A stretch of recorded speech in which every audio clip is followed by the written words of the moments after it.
నమస్కారం మా తెలంగాణ టీవీ వార్తలకు స్వాగతం. శ్రీకాళహస్తి ఆలయంలో గ్రహణ సమయంలో జరిపే శాంతి అభిషేకాలు దర్శనాలకు విశిష్టత. గ్రహణ సమయంలో మిగతా ఆలయాలు మూసివేసినప్పటికీ శ్రీకాళహస్తిలో మాత్రం ప్రత్యేక పూజలు. గ్రహణ గండాలకు అతీతంగా ఉన్న క్షేత్రం ఈ శ్రీకాళహస్తి ఆలయం.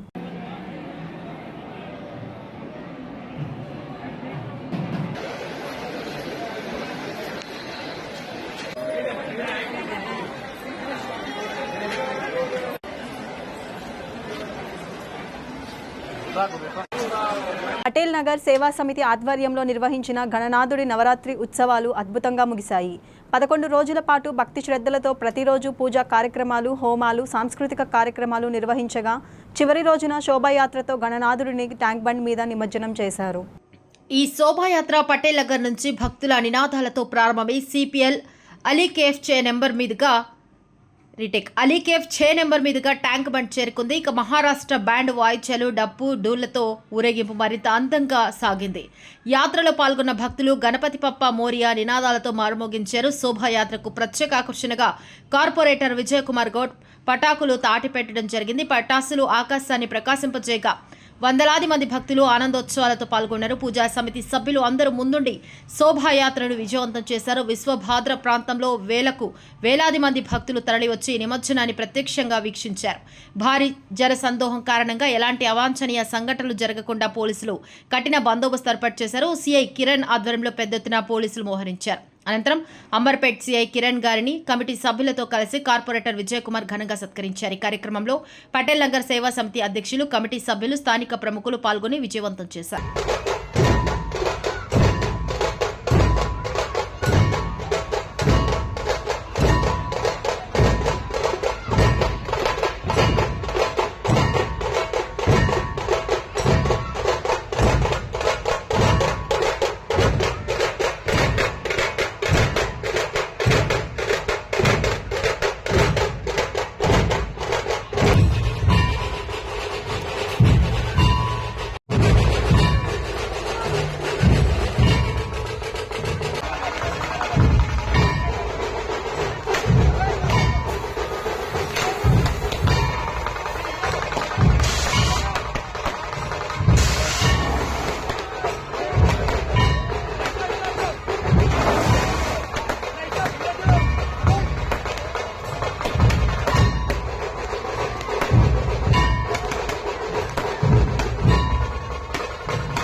కమిటీ ఆధ్వర్యంలో జరుగుతున్న గణపతి నవరాత్రి ఉత్సవాల్లో నిమజ్జనం భాగంగా చాలా భారీ ఎత్తున ఇక్కడ మేము నిమజ్జన కార్యక్రమం మొదలుపెట్టాము.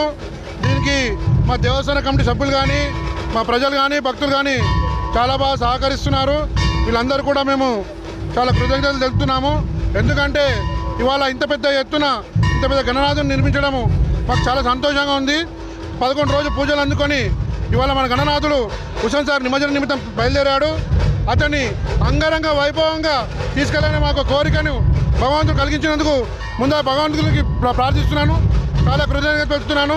మాకు సహకరించిన దాతలకు కానీ, మాకు సహకరించిన ప్రజలకు కానీ, మా దేవస్థాన సభ్యులకు కానీ అందరూ కూడా ప్రత్యేక ధన్యవాదాలు చెప్తున్నాం. అంబర్పేట్ హైమత్ నగర్లో బిస్మిల్లా యూత్ అసోసియేషన్ ఆధ్వర్యంలో మిలాద్ ఉన్ నబీ పండుగను పురస్కరించుకొని హైమత్ నగర్ చౌరస్తాలో అన్నదాన కార్యక్రమం నిర్వహించారు. ఈ కార్యక్రమానికి ముఖ్య అతిథిగా AIMIM youth leader Mohammed Naeem హాజరై అన్నదాన కార్యక్రమాన్ని ప్రారంభించారు. ఈ సందర్భంగా మొహమ్మద్ నయీం మాట్లాడుతూ బిస్మిల్లా యూత్ అసోసియేషన్ సభ్యులకు ధన్యవాదాలు తెలియజేస్తూ శుభాకాంక్షలు తెలిపారు. ఈ కార్యక్రమంలో అసోసియేషన్ సభ్యులు షకీల్ జావి, షార్జిల్, సోహెల్, ఖాజా, తబరేజ్, వాజిద్, సలీం, మొబిన్, లతీఫ్, ఆమెన్, అజీం, ఉమర్, అబ్దుల్, అప్రోచ్, అద్నాన్, రిహాన్, ఇస్మాయిల్ తదితరులు పాల్గొని కార్యక్రమాన్ని విజయవంతం చేశారు. అనంతరం అసోసియేషన్ సభ్యులు మాట్లాడుతూ గత ఎన్నో సంవత్సరాలుగా ఈ సేవా కార్యక్రమాన్ని నిర్వహిస్తున్నామని, రాబోయే తరాలు కూడా ఇదే ఉత్సాహంతో కొనసాగించాలని కోరుకున్నారు. अस्सलामु अलैकुम वरहमतुल्लाहि वबरकातुहू। आज जश्न मिलादुन नबी सरकार सल्लल्लाहु अलैहि वसल्लम मनाया गया है बिस्मिल्लाह के चौरस्ते पर। बिस्मिल्लाह यूथ फ्रेंड्स की जानिब से और इसके अंदर शिरकत लाए हैं जनाब मोहम्मद नईम साहब, AIMIM के यूथ लीडर। और मैं तमाम मेरे यूथ कमेटी का, बिस्मिल्लाह यूथ कमेटी का शुक्रिया अदा करता हूँ। और फिर साल में और भी आगे जाके जो है और हौसला अफजाई करें। इसी के साथ तानावुल ताउम का इंतज़ाम भी किया गया है, जो बेहतरीन तरीके से हो चुका है। अल्हम्दुलिल्लाह, अल्लाह का बहुत बड़ा एहसान है, शुक्र है, जो अच्छे तरीके से हो चुका है। इसी के साथ मैं तमाम उम्मत मुसलमान को इस ईद की मुबारकबाद देता हूँ। చంద్రగ్రహణం ముగియడంతో యాదగిరిగుట్ట శ్రీ లక్ష్మీ నరసింహస్వామి వారి ఆలయాన్ని ఉదయం తెరిచారు ఆలయ అధికారులు. ఆలయాన్ని తెరిచి ప్రధానాలయంతో పాటు ఆలయ పరిసరాలు, ఉప ఆలయాలు, అనుబంధం ఆలయాలను శుద్ధి చేశారు. సంప్రోక్షణ చేపట్టారు. సంప్రోక్షణ అనంతరం నిత్య కైంకర్యాలు చేశారు. అనంతరం భక్తులను స్వామివారి దర్శనానికి అనుమతించారు.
మేడ్చల్ జిల్లా కలెక్టరేట్ ముందు ప్లకార్డులతో ఎదులాబాద్ గ్రామస్తుల ఆందోళన.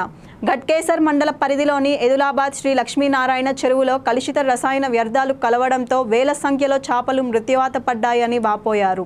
జవహర్ నగర్లోని డంపింగ్ యార్డు నుంచి వ్యర్థ రసాయనాలు ఎరిమల్లె వాగు ద్వారా ఎదులాబాద్ లక్ష్మీనారాయణ చెరువులోకి వచ్చి చేరుతున్నాయని తెలిపారు. దీంతో చేపలు మృత్యువాత పడుతున్నాయని, సుమారు 10 లక్షల వరకు ఆస్తి నష్టం జరిగిందని మత్స్యకారులు ఆవేదన వ్యక్తం చేస్తున్నారు. గ్రామంలో దాదాపు 350 కుటుంబాలు చెరువులో చేపలు పట్టుకొని జీవనోపాధి పొందుతున్నామని, అధికారుల దృష్టికి తీసుకువెళ్లినా పట్టించుకోవడం లేదని, ఇప్పటికైనా అధికారులు స్పందించి డంపింగ్ వ్యర్థాలు చెరువులో కలవకుండా తగిన చర్యలు తీసుకోవాలని ఎదులాబాద్ గ్రామస్తులు కోరుతున్నారు. లక్ష్మీనారాయణ చెరువుని కాపాడాల్సిందిగా గ్రామస్తులందరూ, మత్స్యశాఖకు సంబంధించిన వాళ్ళు, అదేవిధంగా రజకులు, రైతులు అందరూ కూడా ఆ చెరువును కాపాడాలని చెప్పేసి కూడా పెద్ద ఎత్తున కూడా మేము ఒక 1000 మెంబర్స్ దాకా, 1000 మంది దాకా వస్తే ఎక్కడికక్కడ పోలీసులు కూడా మన డీసీఎంలన్నీ ఆపడం జరిగింది. మేజర్ సమస్య ఏంటంటే రీసెంట్గా కూడా ఒక 2 డేస్ కింద మన చేపలు కూడా విపరీతంగా ఈ కెమికల్ ఫ్యాక్టరీలకు చెందినటువంటి ఏదైతే కెమికల్ ఉంటుందో, రసాయనాలు, అవి తెచ్చి మరి రాత్రిపూట దొంగతనం వచ్చి ఆ చెరువులో వదలడంతో మరి ఆ చేపలు మొత్తం పెద్ద మొత్తంలో కూడా మాకు నష్టపరిహారం జరిగిందని చెప్పేసి మేము తెలియజేస్తున్నాము. అదేవిధంగా కలెక్టర్ కూడా మన వినతి పత్రం కూడా ఇవ్వడం జరిగింది ఎన్నోసార్లు జిల్లా వ్యాప్తంగా. ఈరోజు ఔటర్ రింగ్ రోడ్ లిమిట్లో కూడా మన జనాభా ప్రాతిపదన పెరిగింది కాబట్టి దానికి డ్రైనేజ్ వ్యవస్థ లేకుండానే పర్మిషన్లు ఇచ్చి ఆ డ్రైనేజ్ వ్యవస్థ చెరువులు మేడ్చల్ జిల్లాలో మొత్తం కూడా ఈరోజు చేప పిల్లలు కానీ ఇవ్వకుండా డ్రై ట్యాంక్స్ అని చెప్పేసి ఒక పొల్యూషన్ కంట్రోల్ బోర్డ్ సర్టిఫికేట్ వాళ్ళే అడుగుతారు. చేప పిల్లలు కూడా ఇవ్వకుండా ఈరోజు మాకు పెద్ద మొత్తంలో కూడా మమ్మల్ని నిర్వీర్యం చేస్తుందని చెప్పేసి కూడా మేము తెలియజేస్తున్నాము. ప్రభుత్వము మన ఎలక్షన్లప్పుడు అందరినీ కూడా రైతులను కానీ రజకులను కానీ అందరూ ఇక్కడ వచ్చినటువంటి అందరు కులస్తులను అందరినీ కూడా మరి ఎన్నో హామీలు ఇచ్చి ప్రభుత్వంలోకి వచ్చిన తర్వాత మరి ఈరోజు నిమ్మకు నీరెత్తినట్టుగా వ్యవహరిస్తుందని చెప్పేసి మేము కలెక్టర్ దృష్టికి తీసుకురావాల్సి వస్తుంది. ఇప్పటికైనా ఈరోజు పోలీసులు ఆపితే మేము ఆగినాం, కానీ నెక్స్ట్ కూడా మాకు న్యాయం జరగకపోతే జిల్లా వ్యాప్తంగా కూడా మేము కూడా ఆమరణ నిరాహార దీక్ష కోసం జిల్లా మొత్తం పిలుపునిచ్చి మరి మేము పెద్ద మొత్తంలో కూడా మేము ముట్టడికి ధర్నా కార్యక్రమం చేపడతామని చెప్పేసి కూడా మరి మేము అందరూ తెలియజేస్తున్నాము. కాబట్టి మా సమస్య ఏదైతే సమస్య వచ్చినామో ఇంతమంది మాకు సమస్య ఇమీడియట్ గా మాకు పరిష్కరించాలని చెప్పేసి కూడా మేము ఇక్కడ వచ్చిన నష్టపరిహారం కూడా ఇవ్వాలి మన ప్రభుత్వాన్ని డిమాండ్ చేస్తూ సెలవు. జిల్లాలోని మత్స్యకారులకు జరుగుతున్న అన్యాయానికి ప్రతిరూపమైన నిదర్శనం నిన్న జరిగిన ఆదిలాబాద్ చెరువులో జరిగిన ధ్వంసాన్ని మనం చూడొచ్చు. ఈ రోజు గవర్నమెంట్ స్పెషల్ గా హైడ్రా పెట్టి చెరువులను కాపాడుతామని చెప్పి ఈ రోజు చెరువులను ఏ రకంగా పొల్యూటెడ్ చేసి చెరువులో ఉన్న చేపలని నీటి వనరులని నాశనం చేస్తుందో దానికి నిదర్శనం ఆదిలాబాద్ చెరువు. ఈ చెరువులన్నీ కాపాడాలని చెప్పి ఎన్నో సార్లు మనం వినతి పత్రాలు ఇవ్వడం జరిగింది. ఈ పొల్యూషన్ జరుగుతున్న కాలువని డైవర్ట్ చేసి మూసి డైవర్ట్ చేసి మా చెరువులు కాపాడి ఈ ప్రాంతాన్ని సుభిక్షంగా ఉంచేట్టుగా చూడాలని. సబ్బండ కులాలు బతుకుతాయి ఆ చెరువుల పైన, రజకులు బతుకుతారు, యాదవులు బతుకుతారు, నాయి బ్రాహ్మణులు కూడా బతుకుతారు అక్కడే. కావున ఈ చెరువులని ఏ పరిస్థితుల్లో కాపాడాలి. ఈ రోజు ప్రత్యేకించి ఆదిలాబాద్ చెరువులో చేపలన్నీ చనిపోవడానికి కారణం పైకెళ్లు వస్తున్న కలుషితమైన నీరు, ఆ కాలువ ద్వారా వస్తున్న నీరు, ఈ జవహర్లాల్ డంపింగ్ యార్డ్ నుండి మరియు చుట్టుపక్కల ఉన్న ఇండస్ట్రీస్ నుండి వస్తున్న కాలుష్యం వల్ల ఈ చెరువులోకి చేపలన్నీ చనిపోవడం జరిగింది. ఈ చెరువులు కాపాడి మా బ్రతుకులన్నీ ఒక సుభిక్షంగా వెళ్లేటట్టుగా ఈ రోజు పరిస్థితి ఎలా ఉందంటే మా చేపలు చనిపోవడం వల్ల మేము తినడానికి తిండి లేకుండా ఎంతో కష్టపడుతూ వినతి పత్రాలు ఇచ్చి పట్టించుకోలేదు కనుక ఈ రోజు మేమందరం కలెక్టర్ ఆఫీస్కి వచ్చి ముట్టడి చేయడానికి ప్రయత్నిస్తున్నాం. ఈ రోజు కూడా మేము శాంతియుతంగా ధర్నా చేస్తున్నాం. కానీ వచ్చేసారి మాత్రం తప్పకుండా మేము కలెక్టర్ గారి ఆఫీస్ ని ముట్టడిస్తాం. అవసరమైతే సీఎం గారి ఇల్లు కూడా ముట్టడించే ప్రయత్నం చేస్తాం. మేము మేడ్చల్ మల్కాజ్గిరి జిల్లా గట్కేసర్ మండలం ఆదిలాబాద్ గ్రామం. గడిచిన 100 ఏళ్ల నుండి మా ఆదిలాబాద్ చెరువు మన రంగారెడ్డి ఉమ్మడి రంగారెడ్డి ఆంధ్రప్రదేశ్ రంగారెడ్డి జిల్లాలోనే చేపల పెంపకానికి గాని సాగునీటికి గాని తాగునీటికి గాని ఎంతో పేరున్న చెరువు ఇవాళ కాలుష్య వ్యర్థాలకు కనీసం ఆ నీళ్లు ముట్టుకుంటే చర్మం మూసిపోయే పరిస్థితికి వచ్చింది. కులవృత్తులైన మా రజకులం బతకలేకపోతున్నాం, అటు మచ కార్మికులైన మా బెస్తవాళ్ళు బతకలేకపోతున్నారు. రైతులైతే మరీ అధ్వానంగా అయిపోయింది వాళ్ళ పరిస్థితి. వరి నాట్లు వేసేటప్పుడు లేడీస్ నాట్లేయనీకి పోతే వాళ్ళ చేతులకు ఆ వచ్చే డబ్బులు డాక్టర్లకు పెట్టనీకే సరిపోతుంది. ఎన్నోసార్లు మా ఆదిలాబాద్ గ్రామం నుండి ప్రభుత్వానికి ఎన్నో నివేదికలు ఇచ్చినాం, ఎన్నో వినతి పత్రాలు ఇచ్చినా గాని నిమ్మకు నీరెక్కనట్టున్నారు. దయచేసి ఊరే కాలయ్యే పరిస్థితి వచ్చింది. ఈ రోజు దయచేసి ఈ ఏదైతే డంపింగ్ యార్డ్ నుంచి ఇచ్చే వ్యర్థాలు కానివ్వండి, కెమికల్ ఫ్యాక్టరీల నుంచి దొంగతనంగా వచ్చి ఆ చెరువు ఒడ్డు కొదిలిపోవడం వల్ల ఎక్కడికక్కడ వాస్తవానికి మత్స్య కార్మికులు గిట్లా లక్షల రూపాయలల్లా నష్టం పోతున్నారు.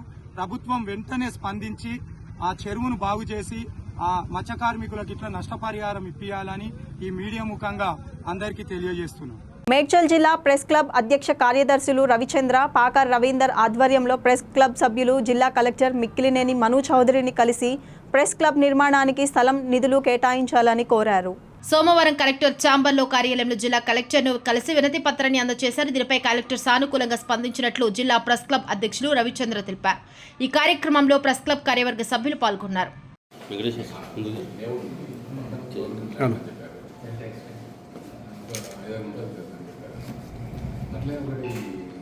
అంటే సార్ గవర్నమెంట్ నామ్స్ ఉంటాయి కదా సార్, దాని ప్రకారం 571 జీవో ఎన్ని రీచెస్ ప్రాసెస్ చేస్తారు. ఎట్లాగో దీనికి కూడా 20 డాక్యుమెంట్ చెక్ లిస్ట్ ఉంది, అది పంపడం, గవర్నమెంట్ జీవో ఇవ్వడం, అలాట్మెంట్ అదంతా చేస్తాను. అనేది మీరు అలాట్మెంట్ కోసం ఐడెంటిఫై చేసుకున్నారు ఎక్కడ అని చెప్పి అదే దాని మీద ప్రపోజల్ మూవ్ చేస్తాం. ఇప్పుడు నేను ఎటో తీసుకెళ్ళి ఎక్కడో వేసాను అనుకోండి, మీరు అదే అది సూటబుల్ కాదు, చాలా దూరం ఇంటీరియర్ ఉంది అనుకున్న బదులు అది సరైన మనం చూస్తాం సార్. మీకు నేను ఎట్లాగో లా ఆఫీసర్ చెప్తాను, వికలాంగులు, వృద్ధులు, వితంతువులు, ఒంటరి మహిళ, చేనేత కార్మికులకు ఇస్తున్న పెన్షన్ ప్రభుత్వం వెంటనే పెంచాలని డిమాండ్ చేస్తూ ఎంఆర్పీఎస్ ఆధ్వర్యంలో నేడు యాదాద్రి భువనగిరి జిల్లా కలెక్టర్ కార్యాలయం ముందు ధర్నా నిర్వహించారు. ఎలక్షన్ల ముందు పెన్షన్ పెంచుతామని హామీ ఇచ్చిన కాంగ్రెస్ పార్టీ అధికారంలోకి వచ్చి సీఎం రేవంత్ రెడ్డి నిర్లక్ష్యం చేస్తున్నారని నాయకులు బిరు మహేందర్ ఆరోపించారు. ఈ కార్యక్రమంలో నాయకులు పల్లెల సుధాకర్, దుప్పెల్లి అనిల్, నల్లా చంద్రస్వామి, మాదిక, దుబ్బ రామకృష్ణ తదితరులు పాల్గొన్నారు. ధర్నా అనంతరం తమ వద్దకు వచ్చిన అదనపు కలెక్టర్ భాస్కరరావుకు వినతి పత్రం అందించారు. తెలంగాణ రాష్ట్ర వ్యాప్తంగా వృద్ధులు, వితంతులు, వికలాంగులు, చేనేత, బీడీ, గీత కార్మికులు, ఒంటరి మహిళల పెన్షన్లు పెంచాలని ఓ డిమాండ్తో మందకృష్ణ మావయ్య గారు నెల రోజుల నుండి ప్రతి జిల్లాలో, నియోజకవర్గాలలో సభలు, సమావేశాలు పెట్టినప్పటికీ ఈ ప్రభుత్వానికి నిమ్మకు నీరెత్తనట్టు వ్యవహరిస్తుంది. కాబట్టి ఈ ప్రభుత్వం వ్యవహరించిన తీరును బట్టి చెలో కలెక్టరేట్ ముట్టడి కార్యక్రమాన్ని శ్రీకారం చుట్టడంలో భాగంగా యాదాద్రి భువనగిరి జిల్లా ఇవాళ కలెక్టరేట్ కార్యక్రమంలో పాల్పంచుకున్నటువంటి వృద్ధులు, వితంతులు, వికలాంగులు, చేయుత పెన్షన్దారులందరికీ ప్రత్యేక ధన్యవాదాలు తెలియజేస్తూ ఈ యొక్క కలెక్టరేట్ మహాధర్నా కార్యక్రమం నుండి ముఖ్యమంత్రి రేవంత్ రెడ్డి గారికి మేము సూటిగా ప్రశ్నిస్తా ఉన్నాం. అయ్యా ముఖ్యమంత్రి రేవంత్ రెడ్డి గారు ఇలా వృద్ధులు, వితంతులు, వికలాంగులు, చేయుత పెన్షన్దారులు సుమారుగా ఈ రాష్ట్రంలో 100కి 90% పేద వర్గాలే ఉన్నారు. కాబట్టి ఈ పేద వర్గాల తరఫున మాట్లాడే నాయకులు లేదు. కాబట్టి మీరు పెన్షన్లపై దృష్టి పెట్టడంలో కొన్ని నిర్లక్ష్యం వహిస్తారని గుర్తు చేస్తా ఉన్నాం. కాబట్టి 100కి 100% పేద వర్గాల తరఫున ఉన్నటువంటి పెన్షన్లు పెంచడానికి గౌరవ శ్రీ మందకృష్ణ మావయ్య గారు ఒక పేద బిడ్డ కాబట్టి, పేదల బాధలు పేదలకు తెలుసు కాబట్టి, ఆ మహానాయకుడు పేదోడు కాబట్టి ఈ పేదల పక్షాన్ని నిలబడి వీళ్ళ పెన్షన్ పెంచాలని ఒక పెద్ద కొడుకుగా, పెద్దన్నగా పాత్ర తీసుకొని ఇలా వీళ్ళ పెన్షన్ పెంచాలని డిమాండ్ తీసుకొని రాష్ట్ర వ్యాప్తంగా శ్రీకారం చుట్టడంలో భాగంగా పెన్షన్లు పెంచడానికి ఇలా కలెక్టరేట్ కార్యక్రమంలో శ్రీకారం చుట్టడం జరిగింది. ఈ యొక్క కలెక్టరేట్ ముట్టడి కార్యక్రమం అయినా రాష్ట్ర వ్యాప్తంగా జరుగుతున్న ఈ యొక్క కార్యాచరణను రేపు పుట్టినరోజు సందర్భంగా కలియుగ దైవం శ్రీ వెంకటేశ్వర స్వామి దర్శనం కొరకు తిరుపతికి చేరుకొని అలిపిరి మెట్ల మార్గాన పూజలు నిర్వహించి అనంతరం తిరుమల కొండపైకి మెట్ల మార్గాన బయలుదేరిన మాజీ మంత్రి మల్లారెడ్డి అంతకుముందు ఎయిర్పోర్ట్లో ఘన స్వాగతం పలికిన నాయకులు మరియు స్థానిక అభిమానులు.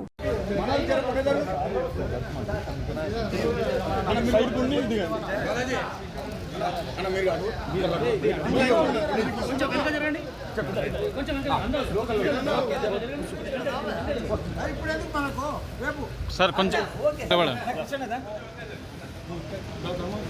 అన్న కొంచెం వెనక వచ్చి ఈ పిల్లలు అన్న వెనక్కి రా.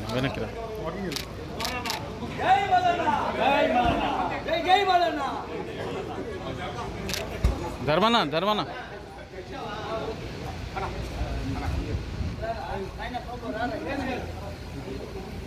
సార్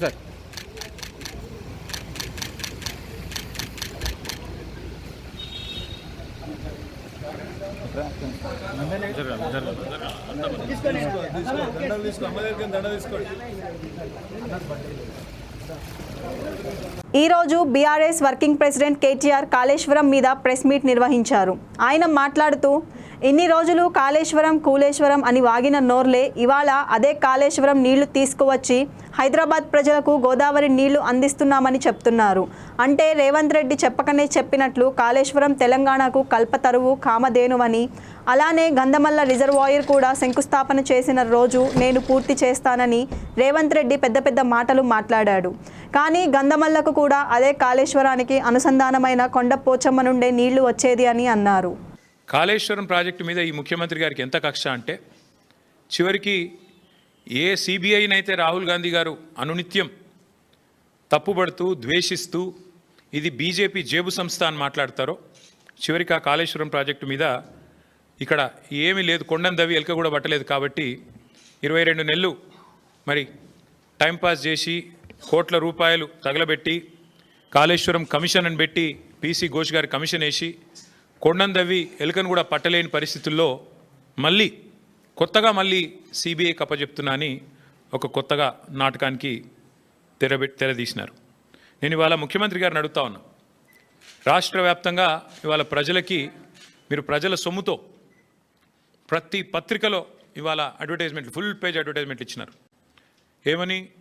మల్లన్న సాగర్ నుంచి నీళ్లు తీసుకొచ్చి మూసీకి అనుసంధానం చేసే ప్రాజెక్టుకు, బృహత్ ప్రాజెక్టుకు ముఖ్యమంత్రి గారు ఇవాళ శంకుస్థాపన చేస్తున్నారు అని చెప్పి మరి ఫుల్ పేజ్ ప్రకటనలు ఇచ్చినారు.